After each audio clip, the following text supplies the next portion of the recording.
Assalamualaikum warahmatullahi wabarakatuh. Kita sambung kuliah kita berkaitan tentang harta pusaka. Okey, saya merujuk kepada buku ini. Okey, berkaitan tentang syarat pusaka mempusakai. Okey. Syarat yang pertama ialah pemilik harta mati. Okey. Harta seseorang tidak boleh dibahagikan selagi tidak dipastikan kematiannya. Okey. Sama ada mati hakiki atau mati hukmi. Okey, seperti yang kita dah bincang dalam kelas kuliah kita sebelum ini, di mana mestilah dia boleh mati tu boleh terdiri daripada mati hakiki atau mati hukmi. Mati hakiki itu maksudnya kita lihat pembumiannya, kita ada memang kita nampaklah kematiannya. Hukmi tu ada bukti. Okey, mati hakiki itu ada bukti yang dia mati. Dari sudut mati hukmi, kematian tu contohnya macam orang mafkud, orang yang hilang. Maknanya kematiannya tu dikeluarkan oleh pihak yang berkuasa, seperti contohnya di Malaysia mahkamah.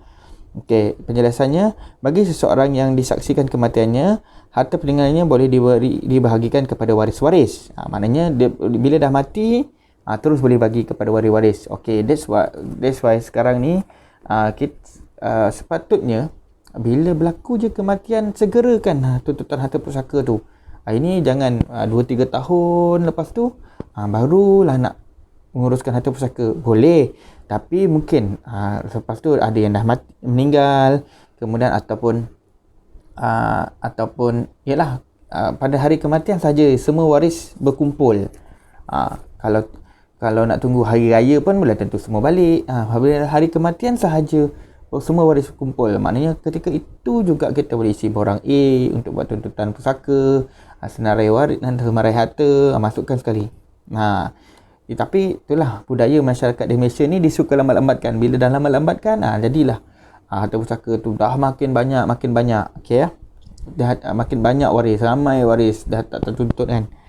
Tetapi bagi seseorang yang hilang atau mafkud, yang tidak diketahui nasibnya, sama ada masih hidup atau telah mati, pusaka hanya wujud selepas dipastikan kematian, sama ada kematiannya dapat dibuktikan atau dihukum sebagai telah mati oleh hakim melalui perintah anggapan kematian. Itu maksudnya mati hukmi. Dia tak nampak, tapi dia perlu dipastikan, maknanya dia perlu dibuktikan melalui perintah mahkamah. Okey, ataupun hukum sebagai mati oleh hakim. Okey, yang syarat yang kedua ialah waris hidup ketika pemilik harta mati. Okey, antara syarat seseorang waris itu berhak mewarisi pusaka ialah waris itu hidup ketika pemilik harta mati. Okey, ini bermakna waris yang mati dahulu daripada pemilik harta tidak mewarisi pusaka. Sebaliknya, waris yang mati kemudian walaupun beberapa saat selepas kematian pemilik harta berhak mewarisi pusaka. Okey, sebagai contoh, contohnya si bapa, dia ada anak 2 orang lelaki. Si bapa mati, baru waris tu masih hidup dua-dua ni. Barulah layak menerima pusaka. Tapi kalau contohnya anak dia dah mati dulu, yang ni dah mati dulu, kemudian baru bapa dia mati, warisnya hanya anak lelaki yang satu lagi itulah, bukannya waris tu yang mati dahulu tu. Itu adalah prinsipnya. Maknanya kita tengok siapa yang waris yang hidup pada ketika kematian. That's why kalau kita buat pengiraan faraid ni, kalau yang berlapis-lapis ni, kita kena ingat siapa yang mati dulu, tahun bila dia mati, tarikh dia bila dia mati, supaya clear untuk buat pengiraan faraid. Okey.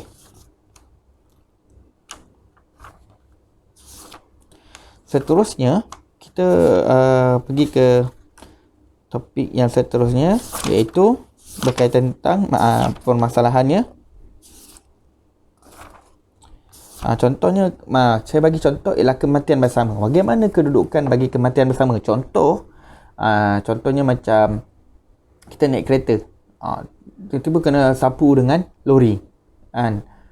Mati, dua-dua mati, bapa dan anak. Contoh sekiranya berlaku kematian bersama, misalnya dalam kemalangan jalan raya, bot karam di lautan, nahas kapal terbang, gempa bumi, tanah runtuh, peperangan, bencana tsunami, wabak penyakit dan sebagainya, dan tidak diketahui dengan yakin tertib kematiannya. Maknanya dia tak tahu, tak yakin siapa yang mati dulu, ni mati dulu ke.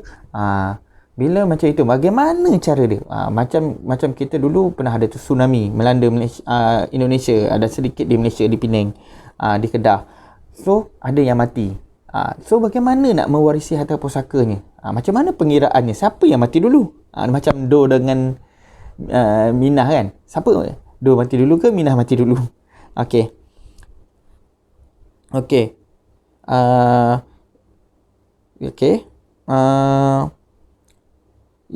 Tidak diketahui siapa yang mati dahulu dan siapa pula mati kemudian, maka hukumnya tiada pusaka mempusakai di antara mereka. Okey, contohnya tadi bapa dan anak lelakinya naik kereta disambar oleh lori, dua-dua meninggal.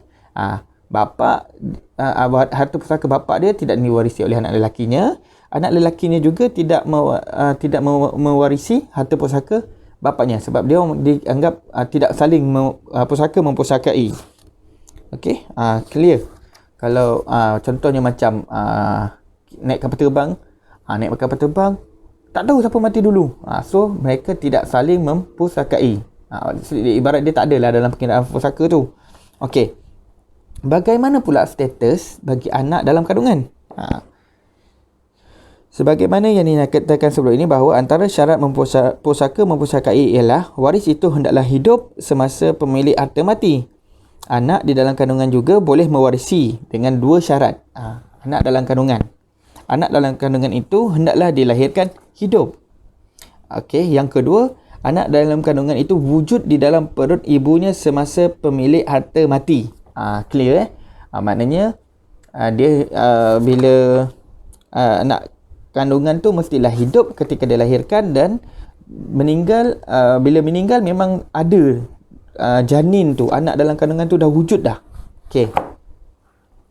Mengikut pula mazhab Syafi'i, syarat pertama anak dalam kandungan mewarisi pusaka hendaklah dilahirkan hidup dengan hayat mustaqirrah dan hendaklah dilahirkan semuanya dalam keadaan hidup. Tanda-tanda hidupnya seperti menangis, bersin, ada pergerakan, bernafas dan sebagainya. Okey, waris ini mewarisi harta pusaka walaupun hidup seketika dan kemudian meninggal dunia.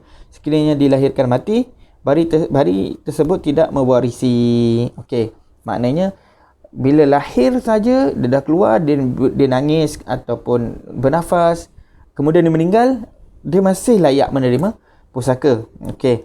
Dalil kanak-kanak ini mendapat pusaka berdasarkan hadis Rasulullah sallallahu alaihi wasallam yang bermaksud apabila anak-anak itu bersuara diberi pusaka. Okey. Okey, nampaknya clear ya. Okey, manakala syarat yang kedua ialah anak dalam kandungan itu telah wujud di dalam perut ibunya semasa pemilik harta mati. Bagi menentukan sama ada anak yang dikandungkan dan dilahirkan itu ialah anak si mati yang sebenar. Sekiranya anak yang dikandungkan itu bukan anak si mati, maka anak tersebut tidak berhak mewarisi pusaka. Maknanya kita kena clear bahawa bila anak tu nak pastikan ialah anak dalam kandungan tu wujud ketika si mati. Okey, bagaimana pula dengan waris hilang, mafqud? Seseorang yang hilang dan tidak diketahui di mana dia berada. Ini dalam konteks waris ya. Dan tidak dipastikan sama ada hidup atau mati, hukumnya dianggap masih hidup kerana asalnya hidup kecuali setelah dibuktikan kematian. Maknanya kalau waris yang hilang, dia dapat pusaka sebab dia masih hidup. Dianggap dia masih hidup. Apabila dibuktikan orang yang hilang tersebut telah mati, barulah orang itu dikatakan telah mati. Maknanya kena ada bukti menyatakan dia dah mati, baru dikira sebagai orang mati. Jika tiada bukti tentang kematiannya, orang yang hilang itu boleh dianggap mati hanya setelah dihukumkan telah mati oleh hakim dan tarikh kematiannya adalah bermula daripada tarikh hukuman dikeluarkan. Dalam arti kata yang lain, ini adalah kematian ini dikatakan kematian hukmi. Maknanya hakim yang memerintahkan, hakim yang mengesahkan kematian itu, dan kematian itu dikira pada tarikh perintah ataupun tarikh hukuman itu dikeluarkan. Okey. Ini bermakna orang yang hilang adalah berhak mewarisi pusaka selagi tidak dibuktikan dia telah mati atau selagi tidak dihukumkan telah mati oleh hakim mengikut anggap kematian. Okey, kita dah bincang sebelum ni. Bila anggap kematian ni, okey, contoh untuk pusaka kehilangan 4 tahun, okey, atau 7 tahun. Tapi itu mahkamah syariah. Kalau mahkamah civil, sekejap ya, kalau mahkamah civil rasanya kita dah bincang sebelum ini. Sekejap saya cuba cari balik di mana. Okey. Tempoh 7 tahun minimum. Okey, bagi seseorang waris boleh memohon anggapan kematian dari mahkamah 7 tahun selepas daripada tarikh dia hilang tu. Maknanya kalau hilang terus buat nilah anggapan kematian selepas 7 tahun. Okey. Yang seterusnya ialah syarat yang ketiga ya. Okey, mengetahui status pewarisan.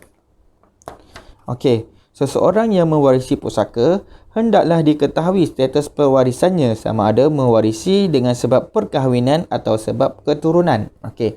Bila sebut pewarisan ni, macam kita dah bincang sebelum ini, dia ada syarat tiga mempusakai ini, tapi dalam konteks di Malaysia ni akan merujuk kepada dua lah, perkahwinan dan keturunan. Okey. Tapi mungkin ada yang salah faham kan. Bila contohnya lah, ini banyak saya melihat berlaku di mana, okey, contohnya dalam sebidang tanah ataupun 1 ekar tanah tu ada 2 nama. Contohnya 2 orang anak lelaki. Okey, anak lelaki 1/2, anak lelaki 1/2 dalam pemilikan tanah. Ini bukan pusaka dalam pemilikan tanah tu.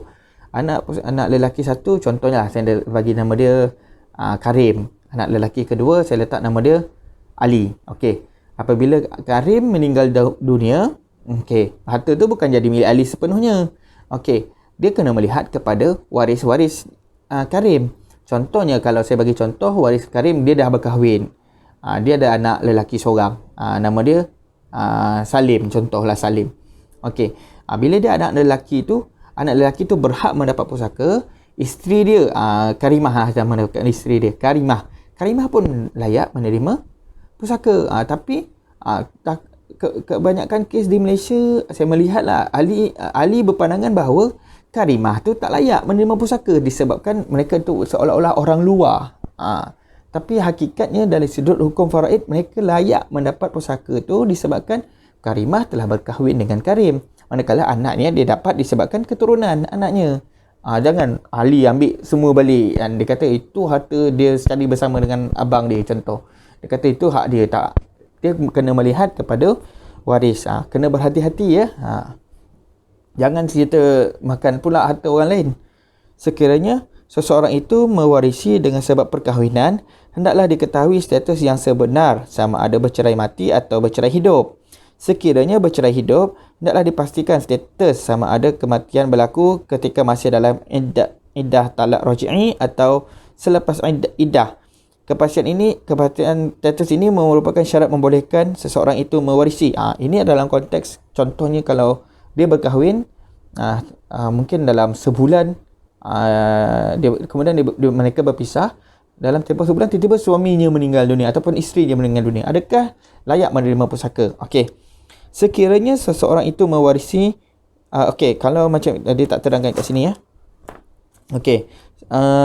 Sekiranya bercerai hidup, okey, kalau iddah raj'i, mereka bekas isteri masih layak menerima pusaka. Tapi kalau dia dah selepas iddah ataupun telah raj'i, dia tak layak lagi menerima pusaka. Okey. Ini kita dah bincang dalam topik yang sebelum ini, di mana berkaitan tentang tentang pasangan yang dalam keadaan sedang nak berpisah lah. Okey. Kalau itu, kalau buku ni kita boleh tengok dalam muka surat 36. Okey, suami dan atau isteri juga mendapat pusaka walaupun mereka telah bercerai hidup, tapi dengan syarat mereka bercerai dan talak raj'i, di mana salah seorang mereka sama ada suami atau isteri meninggal dunia ketika masih isteri masih dalam iddah, talak raj'i. Okey. Manakala suami isteri yang bertalak bain sama ada bercerai talak 3, bercerai hidup sebelum bersetubuh, khuluk atau fasah, mereka tidak boleh saling mempusakai. Nampak clear ya perkahwinan ni. Sebab perkahwinan ni kalau macam setengah ni saya tak suka guna istilah orang yang mendatang ni. Seolah-olah okey bila dah kahwin dah terputus hubungan silaturahim, tak. Mereka tetap isteri bekas isteri. Kalau dia dah kahwin, isteri lah. Bekas kalau dia dah kahwin, bekas isteri. Okey. Sekiranya seseorang itu mewarisi dengan sebab keturunan, perlu diketahui status dalam hierarki keturunan. Tidak membedai hanya menyebut saudara si mati, tetapi hendaklah disebut sama ada saudara seibu sebapa, saudara sebapa atau saudara seibu. Kenapa dalam buku ini dia terangkan bila saudara si mati ni atau adik-beradiknya, kita kata adik-beradik. Okey, bila adik-beradik, kita kena clear sama ada adik-beradik kandung, adik-beradik sebapa dan atau adik-beradik seibu, sebab mereka ada bahagian ataupun kaedah-kaedah pengiraan yang masing-masing. Okey. InsyaAllah ada kesempatan nanti saya akan tunjukkan bagaimana pengiraannya. Okey, sebab bila adik-beradik kandung dapat, kemungkinan besar adik-beradik sebapa tak akan dapat. Okey. Dan bahagian ibu mereka saudara adik-beradik seibu, mereka ni ashabul furud. Mereka ada hak yang tertentu. Okey. Ini kerana setiap kategori waris mempunyai hukum yang berlainan. Okey. Okey, misalnya hukum faraid mengenai saudara seibu, manakala sama ada lelaki atau perempuan hanya mewarisi pusaka secara fardu, berbeza dengan saudara seibu sebapa. Jika lelaki mewarisi asabah dan jika perempuan mewarisi secara fardu. Clear Maknanya kalau anak lelaki, kalau dia ada adik-beradik, okey, kita bagi contoh lah. Okey, si mati ni dia tak ada anak, mak ayah dia pun tak ada, isteri pun dia tak ada isteri. Maknanya yang mewarisi harta pusakanya ialah adik-beradik. Okey, adik-beradik kita tengok. Okey, tengok adik-beradik seibu sebapa. Kalau dia ada adik seorang sahaja, adik-beradik seibu sebapa perempuan. Dia ada seorang adik perempuan contoh. Dia ada seorang adik perempuan, bahagiannya 1/2. Sekiranya dia ada adik lelaki dan seorang adik perempuan, adik perempuannya akan dapat 1/3 dan adik lelakinya akan dapat 2/3. Berbeza dengan saudara seibu, sebab saudara seibu dia akan dapat dalam bentuk ashabul furud, sebagai maksudnya menerima secara fardu, iaitu saudara saudara seibu akan dapat 1/6 jika seorang dan 1/3 jika ramai. Bila ramai, 1/3 kena kongsi sama ada lelaki dan perempuan. Okey, clear tak apalah, itu pengiraan Ini bermakna sekiranya datang kepada kita seorang lelaki mendakwa dirinya sebagai saudara kepada si mati, maklumat mengenai status pewarisan lelaki ini masih belum memadai. Maklumat yang lebih khusus perlu diketahui sama ada beliau adalah saudara seibu sebapa atau seibu dan dengan si mati. Maknanya bila dia datang, kita kena tahu macam adakah betul dia ni saudara seibu ke, saudara lelaki sebapa ke. Okey. Sekiranya beliau saudara seibu sebapa atau sebapa dengan si mati, beliau mewarisi harta pusaka secara asabah. Tetapi sekiranya beliau hanya saudara seibu dengan si mati, beliau akan mewarisi secara fardu. Macam yang kita bincang tadi. Okey, kalau dia saudara seibu sebapa lelaki, dia akan dapat asabah. Kalau saudara lelaki sebapa, dia akan dapat asabah. Dan kalau dia saudara lelaki seibu, dia akan dapat 1/6. Itu kena clear. Okey, bagaimana nak membuktikan dia orang yang datang ni tiba-tiba dia mengaku ni, macam mana nak membuktikan? Okey, mungkin kita boleh dapatkan dokumen dia seperti IC ke, surat beranak ke, yang menamakan ayah atau ibu kan. Okey, so sampai sini sahaja pada hari ini. InsyaAllah lepas ni saya akan sambung topik berkaitan tentang halangan daripada menerima pusaka. Okey, ada beberapa halangan. Nanti insyaAllah saya akan sambung pengajian kita. Bagi kita ini, kalau yang berminat boleh dapatkan di Dewan Bahasa dan Pustaka. Buku ni sangat bagus Okey, saya baca sekali lagi. Pengurusan dan pembagian harta pusaka, tulisan Wan Abdul Halim Wan Harun. Okey. Tok Guru lah, kalau kata Malaysia ni Tok Guru dia lah berkaitan harta pusaka. Maka wabillahi taufiq wa hidayah. Assalamualaikum warahmatullahi wabarakatuh.